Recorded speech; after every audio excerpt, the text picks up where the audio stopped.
Hi, everyone. Welcome to Breaking the Silence podcast, a podcast produced by Angels Protection, Inc., where we uplift the voices of young mothers of color and the advocates working tirelessly to ensure that they receive the care, dignity, and justice that they deserve. I'm your host, Makaila Davis, founder and chairwoman of Angels Protection, Inc., and in this series of the Justice Blueprint, it's a deep dive into policy, law reform through an equity-centered lens, connecting local systems to national movements and lived realities. At Angels Protection, Inc., we see the realities too often overlooked. Young mothers navigating mental health stigma, partner violence, housing insecurity, and systematic neglect, all while raising their children and striving to survive. In this series, it's more than awareness, it's about action. It's about understanding how justice, public health, and equity all intersect and how we can collectively build systems that heal rather than harm. Today's guest brings powerful insight to that mission, and I couldn't think of a better person to help us unpack what real, true reform looks like. So I just kind of want to just give a warm welcome to Kamryn Welch. Hi, thank you so much for having me. Yes, thank you so much for being a part of the podcast today. And really, I want to really touch on how amazing Kamryn is doing in the community. So also to touch on Kamryn, she's a second-year Juris Doctorate candidate at Suffolk University Law School in Boston, Massachusetts, with an expected graduation date of May 2027. She holds an MBA from Bridgewater State University, where she was a dual enrollment student and graduated cum laude while actively engaged in student leadership and social justice initiatives. Her academic background allows her to approach legal issues with both analytical rigor and a business-focused perspective, understanding not just the law itself, but how systems operate, sustain power, and can be reimagined for equity. During law school, she gained hands-on experience as a judicial intern with the Massachusetts District Court in the summer of 2025, where she analyzed briefs, conducted legal research, observed court proceedings, and drafted memoranda addressing constitutional, evidentiary, and procedural issues. She's also a student attorney at Suffolk's Transactional Clinic and is a certified under Supreme Judicial Court Rule 303, allowing her to represent clients under supervision.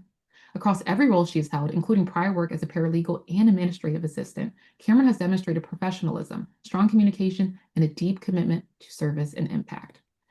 Kamryn, we are just so honored to have you today for the Justice Blueprint series. Thank you. So I kind of want to start and touch on just really by grounding us in your why and what inspired you to pursue law in the first place, and how did your experiences academically or personally shape the kind of legal advocate you're becoming? Yeah, that's a great question. So first I'll start off with my why. There's three reasons. First is for myself. Just knowing the law for myself is very essential to me. Being equipped of the legal jargon, being able to, if something goes on with myself, as far as like, getting stopped, pulled over, knowing the procedures of what the legal way of doing things are. That's one of the reasons why I wanted to know the law. And another reason was my family. If they are in that situation, being a source person in the family where they can come to me with legal issues and I can help them. And if I can, I can point them to the direction of people I've connected with or I networked with where they can help them. And third is the community, people of color and just people in general, being able to help them as well and being able to provide them the legal knowledge. Sometimes I won't be representing them, but I can provide like advice in a sense, in a hypothetical way. So that is important to me. And then also the reason why I wanted to go to law school was because I always just loved watching the legal shows. And I just felt like a passion with it, going to law school and, becoming that attorney. And also, my parents who pushed me to do it, they always saw it in me. And I got from other people who used to tell me, you should be an attorney. I think you do really well. So that's a couple of reasons why I decided to go down this path of, going to law school and becoming a future becoming attorney later on down the line. No, I love that. And that's like such a well-rounded approach. And it wasn't just like, oh, well, because like seen this person do it and I want to go give them. No, it was that I want to be that resource to my family. I want to be that support to the community. And from what I've seen on TV and networking with other folks, and if I can't do it, I know somebody that can because Yeah. I'm in the field and I'm representing, um, which I think is like really beautiful. Yeah, for sure. And definitely having that network, that go-to person or go-to people that you can, send people to of, you need, so if they need help of something you're not specialized in or you're not very knowledgeable and you don't feel comfortable on taking in that case or providing hypothetical advice or representing them. Having those sources of people, networking is very important. And your representation of yourself is very important, and holding yourself to a certain standard, and making sure you're around those same quality of people, because who you are in proximity to is who you kind of get bunched up with, even though you don't, sometimes you don't want it to happen, but that happens. So I definitely like pride myself on people I recommend, people to is very important to me as well. No, definitely. I think also too, like you being in law school, like you said, like you're able to network with other law students, other Hmm. lawyers, because you have that affiliation with being in law school, Yeah. which most people don't have those opportunities. So you being able to be that connector to the community and um, be able to not provide hypothetical, you know, advice to folks and advice, and it's not just advice, but it's real legal practice Yeah. community members is really critical because a lot of times people will, especially now, like looking at AI or looking on Google for advice or Instagram, TikTok, and it's not, you can't look at that. Yeah. So, Yeah. and it could get you in trouble because not everything online is true. So Yeah. I think Very that's true. really great of like the work that you're doing. Thank you. Um, and then also to kind of like segue to like as you're pursuing your JD while you're already holding an MBA, which is like a powerful combination. How does having both a legal and business lens influence the way that you think about justice systems and reform? Yeah, that's another great question. I definitely say first, starting with the MBA, having knowledge of business is very essential. General life hacks, general things, you deal with business transactions on a daily basis. Even if it comes to like buying something from a store is a business transaction. So just having that background and also pairing that with a JD is very essential, especially if you want to open your own law firm, if you want to help in a business company, having those skills are just general, very important skills to have. And I think that me having those skills and going in my career forward, I think that it will really, really benefit me and help me, and being able to provide insight to people who have questions about business stance because I have my MBA. So it just provides another layer of like a cushion and like another layer of where I can help somebody is something that I pride myself in, is making sure I can be a helpful tool, a helpful a value to someone, a resource to someone. So I think having that and going in my field of becoming an attorney is very, very essential. No, definitely, because I don't see too many attorneys that have both like a JD and an MBA. And I think it's becoming more of like a norm of Yeah, having both. And I think you like getting that first and then going into your JD, it really does like give you a leg up in the work that you're doing and that, providing extra support to your clients. yeah, yeah. So also too, like during your judicial internship with the Massachusetts District Court, you had a front row seat to how the law operates in real time. So what stood out to you the most about watching the justice system in action, and how did that experience challenge or affirm your expectations? Yeah. So first I just want to say the judge that I interned with, she was amazing. She was another Black woman who is a trailblazer. So I learned a lot from her. And then the other judges there are amazing as well. Don't get me wrong. I learned a lot from all of them. I sat with them, I talked with them. They were very open, they were very honest. They provided me a lot of insight to the ins and outs of the courtroom in general, and just being a judge and just being a general attorney. So just being there, sitting in the courtroom and seeing the different procedures were very influential to me, and just seeing how they like analytical skills and thinking and how they go about of deciding cases and their reasoning behind it, and seeing how some judge may be a little stronger and stricter on their reasoning behind of why they're moving the case forward this way, and another judge may be a little lenient and look at it more holistically. I mean, they all look at it holistically, but one may look at it more holistically based on their background, based on their circumstances, So just seeing how the different judges weigh out the different circumstances and the charges and the person in general and their history was very important and very essential to my growth of like wanting to potentially be in their shoes and seeing how like the background of they decide their cases was very, very important. And just sitting in the chambers with them and chatting and walking around the courtroom, seeing the ins and outs, in the lockup room, seeing everything in the courthouse is very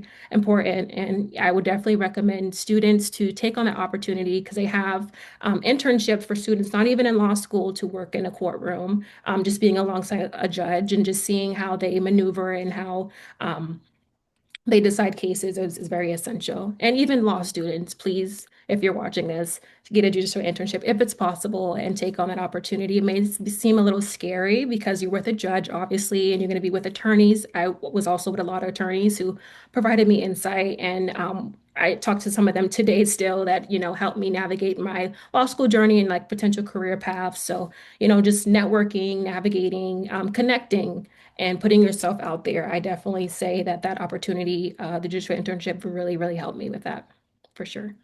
I think that's amazing in that like how important that you touched on internships are. Even if guys they are unpaid, it's okay. Yeah, I It agree. it's okay if the internship is unpaid. I've done many unpaid internships, and those were the ones that I got the most value from, to be honest. And like you said, like being able to get that insight from others. And now you have those connections, even as you're in law school now with those attorneys, and they're able to help you see through your process, which I think is it's really important. Mhm. So like also too, like here at Angels Protection Inc., we view justice as a public health issue, one that touches housing, mental health, family stability, and economic opportunity. So from your perspective, how do you see the legal systems either supporting or failing communities that are impacted by these social determinants? Yeah, so I'm a 2L, so I'm still learning, I'm still experiencing, but what I've seen thus far is it's the legal system is definitely taking more of a holistic, progressive approach, a more of a liberal stance. Again, states are different, everyone has different laws and different policies and a way of going about it, but just Massachusetts in general, I can say that it seems very progressive. They're definitely trying to take in consideration of mental health, consideration of, background, consideration of circumstances of someone, of where they live and stuff. So I definitely think that, especially the places that I interviewed with and I spoke to and just talking to people who work there, they definitely say that they're not trying to be as strict and hard. Obviously, they have to provide justice. Justice is the main thing. But looking more about, okay, how to rehabilitate, I'm sorry, that's not the word, the individual and not just, throwing them away and putting them in jail, but finding a different alternative to make sure that they get the help that they need to help their mental state, to help, make sure that they don't get back to where they're at now. So I think they're providing more resources for individuals on those path in that situation, finding themselves in a legal field, legal system. Um, and making sure that they don't end up there again. And if they do end up there again, trying to see why are they back here again rather than punishing them and throwing them away. It's more about helping the person to become better and what can we do as a society as a whole to better our society, to better, the environment around us. No, I love that. And I think that's really important, like as you touched on rehabilitation for folks, especially when they have mental health disabilities. Because what we don't want to do is throw them in jail for a mental health crisis that they're having. Um, Yeah, and it's sad because a lot of times, like when the cops are being called on, folks that are having a mental health crisis, they don't know how to decipher that. yeah. So I think it's great that like we're going towards a more progressive approach and really also needing to just like educate like first responders on what's happening with mental health, um, so folks can get the right help and support that they need. Yeah. So like also too, you've worked in courtrooms, clinics, and private legal settings. So how has that work directly with legal processes from drafting memorandas to supporting clients shape your understanding of who the law truly serves? Yeah, I can definitely touch base with when I was a paralegal administrative assistant, and also working as a judicial internship. So first being a paralegal, just working with those attorneys and seeing how they were really strong on zealously advocating for their clients and providing the best support for them. And definitely, even if the client, they were public defenders, so even if the client did do it by chance, they still advocated for them as if they didn't do it.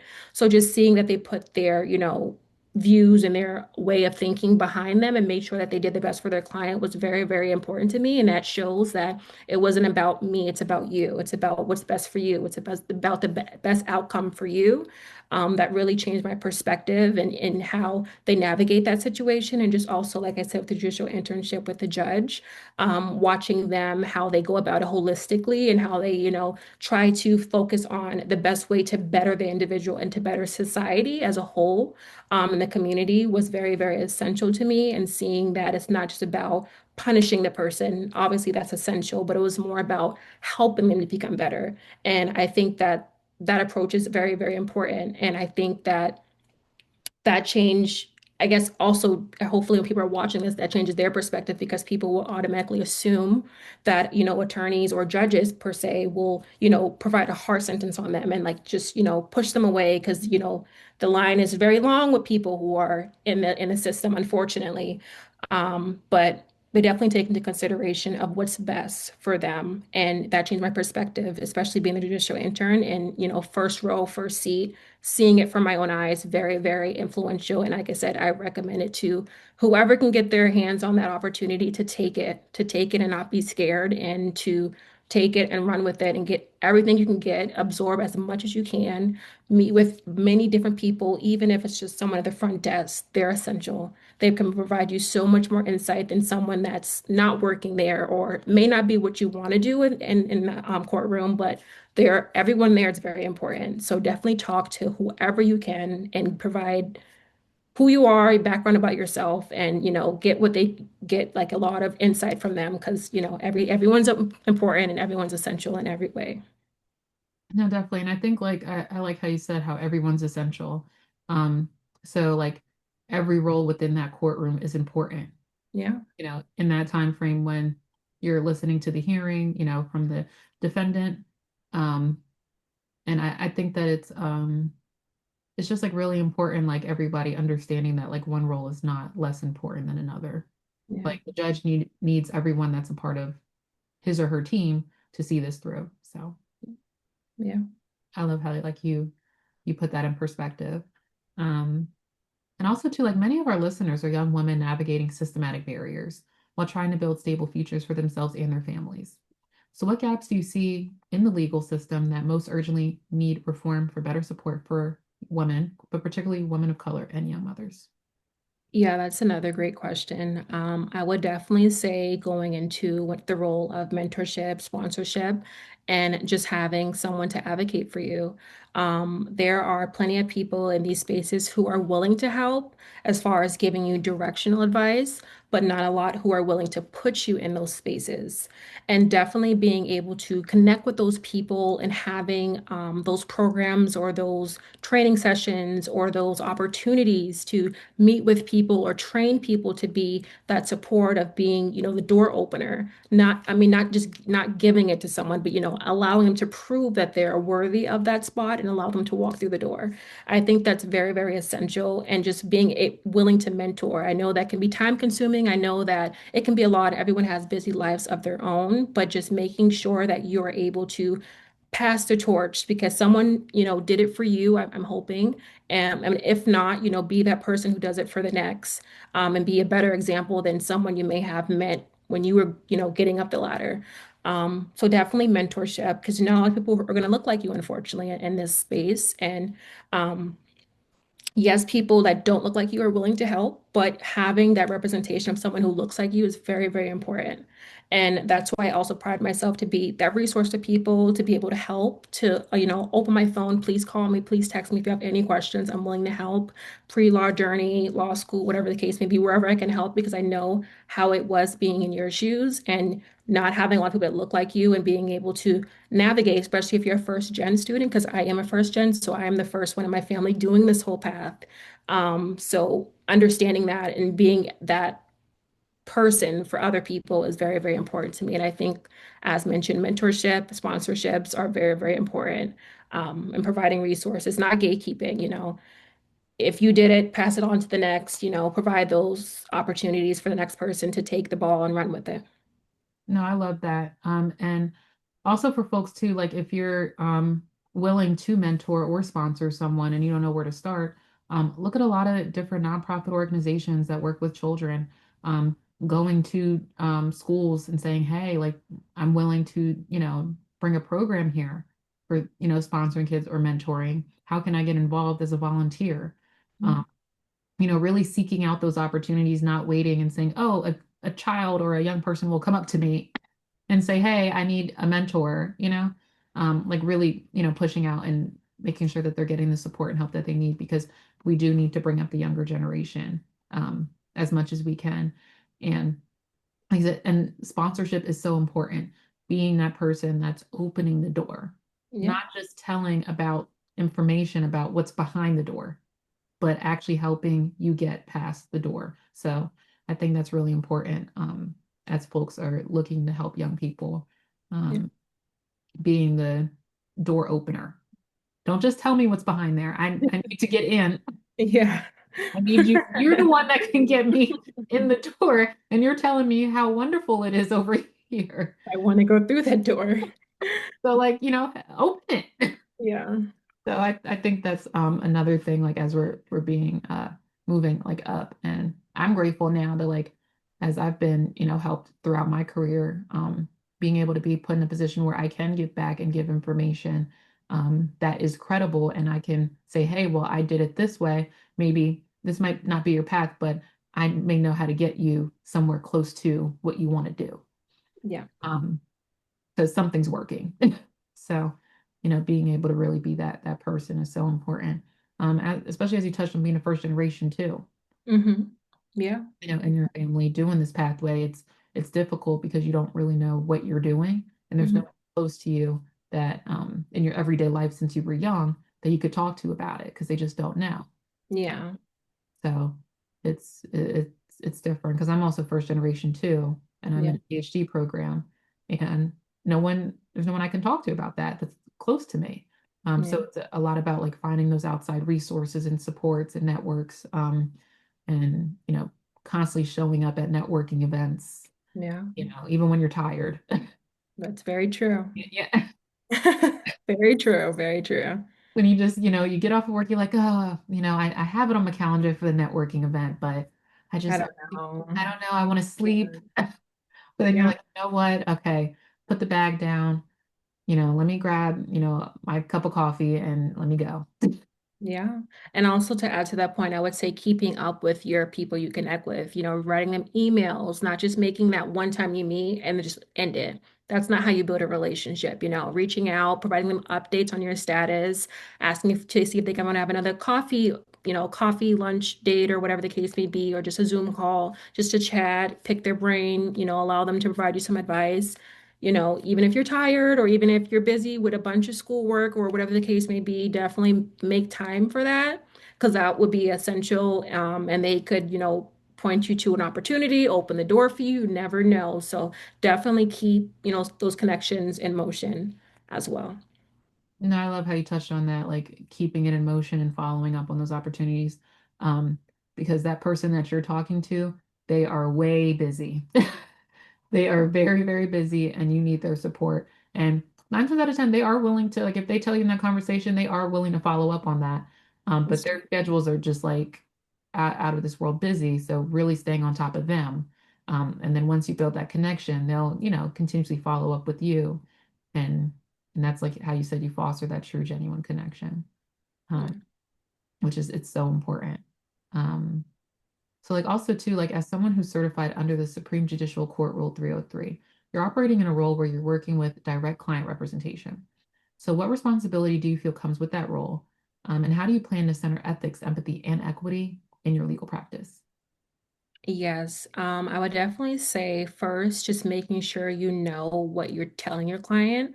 You did your research, you're well versed in it. So if they ask you questions, you can be able to say this scenario, this, different examples of how things can go.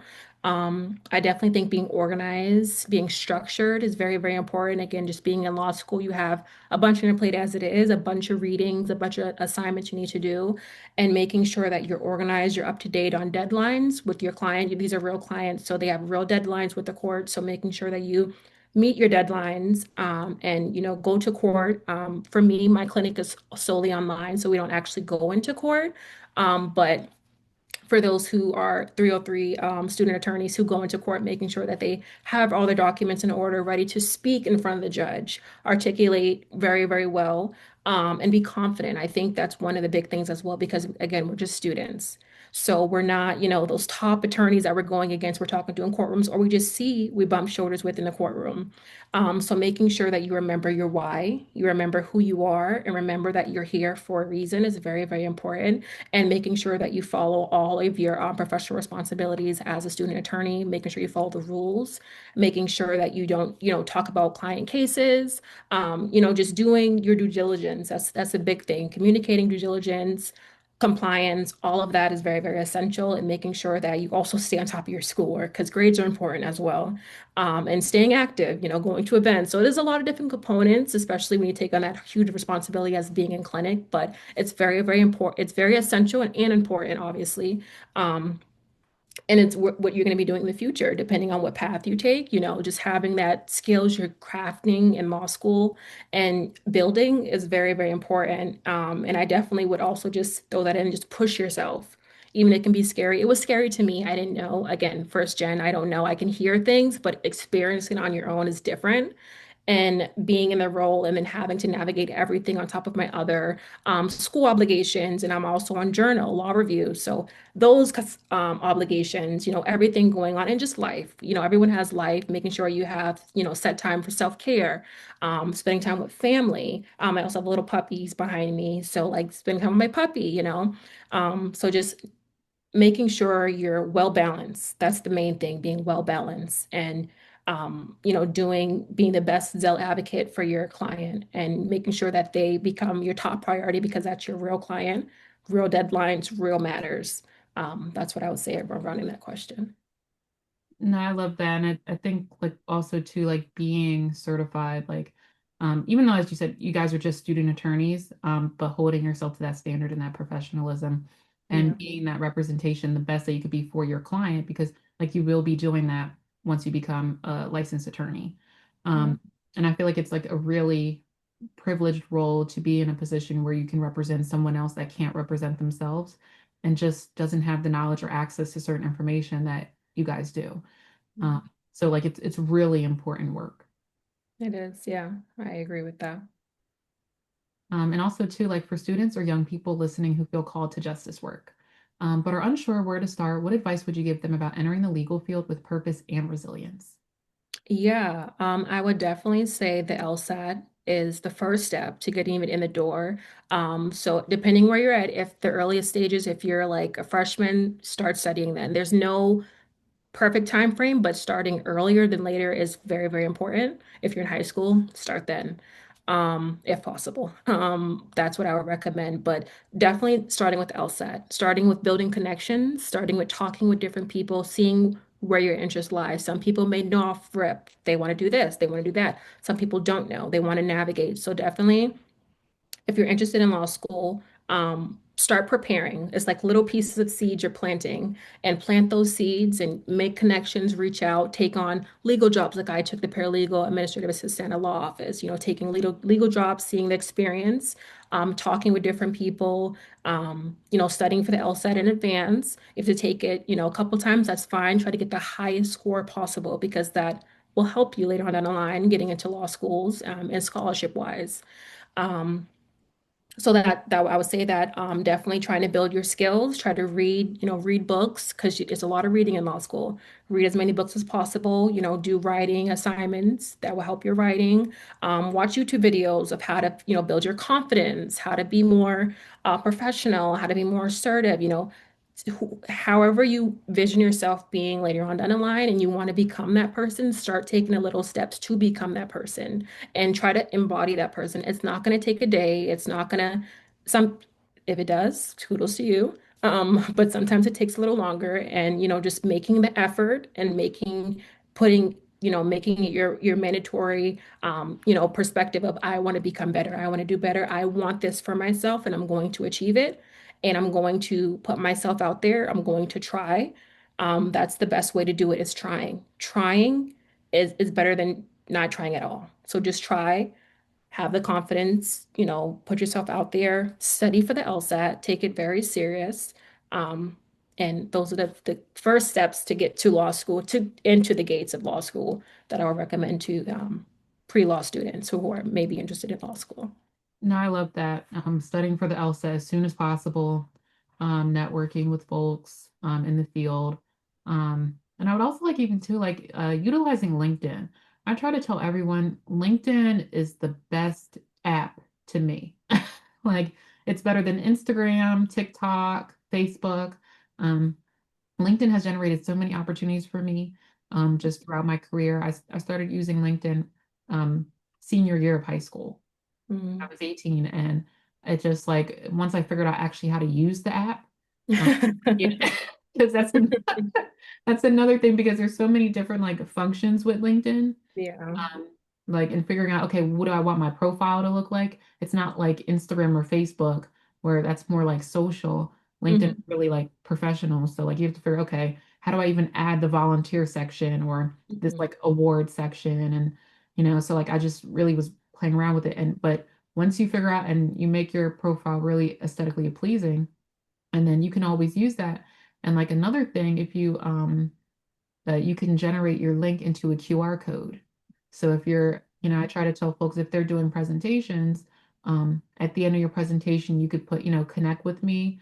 And I do that. I put my LinkedIn, but I also put a QR code to my link. Hmm.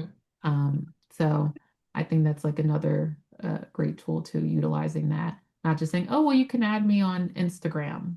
Yeah. That's not professional. You want to direct folks to your LinkedIn, or directly connect with them. But LinkedIn is like the best, to me. Hmm. I would also just add another tip that I would give to people who are interested in law school is going on YouTube. Going on YouTube, I did that a lot. I watched videos of people who vlog their journey of pre-law and even in law school and seeing what they said about, the final exams, the midterms, law school in general, the textbooks, all that stuff. So YouTube was my source. You may have TikTok now. We have TikTok, so TikTok is going to be very essential. I did look on it a little bit too, but YouTube was my main source. So definitely utilize those, internet sources, social media platforms, and look at people's, profiles, their journey, and reach out to them. They might be willing to talk with you. They might be willing to meet you if you're in the same state as them, but definitely utilize those options as well. No, I love that. Because like that's also too like you can hear people's perspectives and they're coming from all over the world, Yeah. all over the country, and hearing it in like real time. So I love that. Definitely utilizing YouTube. And like you said, connecting with them too. You never know if you reach out and they will. A lot of times they'll even say in their videos, "Hey, reach out to me." Yeah. Yeah. I know a girl who reached out to someone and they sent them like all their old textbooks, which was still like up to date, and that saved her tons of money. So like you never know what that one connection that you make will do for you. So definitely take it and utilize it for sure. Wow, that's a blessing. Because who would have known? And Yeah, she probably never literally. thought. Oh, yeah, I it was like, was oh, good for you. because books are very expensive. Very expensive. Oh my gosh, very Yeah, expensive. very expensive for especially I feel like professional degree programs that once you confer you have to take a license for. So like attorneys, medical doctors, those like books to study to get in uh, Hmm. run you, 500, 600, $1,000, depending if you want the best set that everyone says is what you should be. Yeah. But no, it's very pricey. So use your resources, guys. For folks that are listening out there, use your resources, reach out to folks. Um, and if you're looking for like mentors and sponsors, um, try to see if you can get somebody that's a little bit older than you. You know, Hmm. for me personally, folks that have been older than me have helped me out tremendously. Because they're very wise and they've been in the field for so many years. Um, Hmm. Not saying that your peers can't help you too. Hmm. Yeah, don't be afraid to like talk to folks that are older. Hmm. And also don't be afraid to ask. Someone you may think that may not help you, maybe the person that changes your whole world. So it only thing it is a no. A no is not going to change everything, but at least you got that no, and instead of the unknown of not saying anything. So just ask, ask, ask, ask. No, I love that. Definitely ask. And also, like, finally, when you imagine the future of the justice system, what gives you hope and what keeps you motivated to continue doing this good work? That's another great question. I will definitely say the progressiveness. Seeing them, like I said, focus on mental health as one of the main components and looking at things holistically gives me hope that the future has a much better output than where we may think it may go. So in that sense of, as mental health crises are definitely increasing nowadays, especially after COVID and et cetera, definitely, like I said, seeing how, the judge, the ADAs, the prosecutors, the DA's office definitely takes into a holistic approach of how they want to move forward with charging someone or move forward with, providing them, a sentence, a plea deal, or just letting someone go on bail in the courtroom, seeing them take on those different components of very essential parts of our society and not letting them, go down the drain or, pushing them to the side because maybe they have a record, but also understanding their background. And some take the chance to actually talk to these people, hear their stories. Everyone doesn't come from, a great background, unfortunately, and understanding that and trying to help them because sometimes people are accustomed of their ways of their environment, unfortunately. And I see a lot of progressive trainings, progressive programs being created, nonprofit programs, et cetera, that are trying to step in and fill in those little gaps. And I see, people telling people to go to these programs, go to that program, go to this training, this will help you. So providing those different resources to people and avenues to help them is definitely something that I can see that's going to help our society, help our legal system definitely get to a better spot. Again, we're doing better now. We're in a good spot. I mean, it can get better, obviously. Everything can get better. Nothing's perfect. Um, but as far as Massachusetts solely, seeing the progressive approach that we have here, it's enlightening and it's very inspiring. And it definitely, pushes me to keep going and pushes me to be progressive as well. And, to provide people with those resources on my own, if I can have like someplace I know of off the top of my head that provide resources to people who may be homeless or may need like mental health, help with in some way, providing those resources to people or just hotlines are very important, just different ways that you can help people get the help that they need. That's the main thing, that people just need help. People need help. They may not know what they need help with. They may not know who to talk to. Just providing those programs, the trainings, the people, the resources, the numbers, and seeing the people in the legal atmosphere do that is very important. And it looks like, things can get, a lot better. And at least we're trying to. So that's what I would say regarding that question. No, I love that. And I love how you touched on too that people are a product of their environment. And I see that like even within my PhD program, it's in public health. And as we look at like behavior theories, so like why do folks act a certain way when they come from a certain area and have these certain behaviors? Does it stem from was the mother using when she was pregnant? Yeah. Right. And now her child has a substance abuse disorder and is addicted to these certain drugs. And Mhm. it just passes down the bloodline. Yeah. So it's really important that as like we're in these different roles, we're looking at folks, like as you said, from a progressive lens, Mhm. looking at this person as a whole and getting them help. And I think it's important, like being able to put more rehabilitation programs, like you touched on earlier, in place for Mhm. folks so we're not just sending them to jail. Like, Mhm. yes, we do need jail, and there are some things that are not forgivable on, and that's why that place is there. Uh, Mhm. but there are some things where we can mitigate that, and that's like even with Angels Protection, we try to catch the young women at a place where we can meet them where they are, so they Mhm. don't end up in jail because that's the last thing that we want. So Yeah. we do a lot of partnering with law enforcement. And recently it was with the New Jersey State Police, they had a Citizens Academy.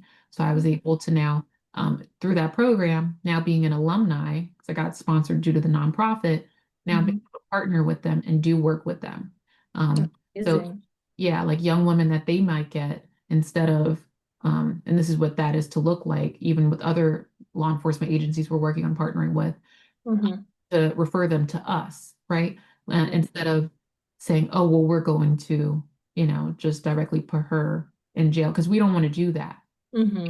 And that's just like with all of our law enforcement agency partners that we're trying to build with across the board. And I try to get that point across to who I'm talking to, like, please send them here. And they Yeah. probably just need to get in a program that can help, mitigate some of the things that they have been, going through and get them on the right path. So, Yeah. rehabilitation is so important because not everybody needs to go to jail. Yeah, I agree. And some people just need someone to talk to. Some people don't have anyone to talk to, and then they sit with those feelings, they sit with those thoughts, and it just spirals. So just having someone to talk to, programs, even a therapist. Therapy is very, very important, guys. Please get a therapist. They're very, very essential. It doesn't mean that you're crazy. It doesn't mean that you have it. Therapy is fine. I know there's like a stigma with therapy. Please get a therapist. They're very, very important. Some therapists can be free based on your insurance. Some you got to pay a copay, but therapy is good. And even also just jumping to, being in school, accommodations, they're not bad. Please get accommodations if you need it. Some people, again, there might be a stereotype of accommodations. Accommodations are there to help you. If you know that you need more time or you know you need a quiet space, whatever the case may be, accommodations are there to help you. So try to find things that can help you rather than like push them away because they have a narrative, a negative stereotype or whatever the case may be behind it, but take on those things that will help you. It'll be very, very essential. No, I love that. And taking all the support that you need, like just as you said, like it's okay to take on accommodations if that's what you need. Don't let anybody steer you otherwise or say, oh, don't do that, or try to talk down about services that you may need so that you can succeed and thrive and confer your degree so you could do that great work. Um, it's just it's so important to advocate for yourself at all times, Yeah. especially for underserved communities. So, and that's like the main thing what we do, like with the nonprofit here, that I, as the founder and chairwoman, try to um, uphold for the organization. I feel like it's really important. Um, Hmm. so yeah. So I really want to just say thank you so much, Cameron, for your insight, your discipline, and your commitment to building a legal career rooted in service and impact. Conversations like this, it reminds us that justice reform is not just only about changing laws, it's about changing lives. And if you're listening and you feel motivated to take action, visit angelsprotection.org to learn more about our programs from mental health outreach and harm reduction to our upcoming projects and programs for the 2026 to 2027 year, serving young women ages 13 to 20. And remember, silence protects system, not people. So let's keep breaking it together. Thank you, everyone. Thank you.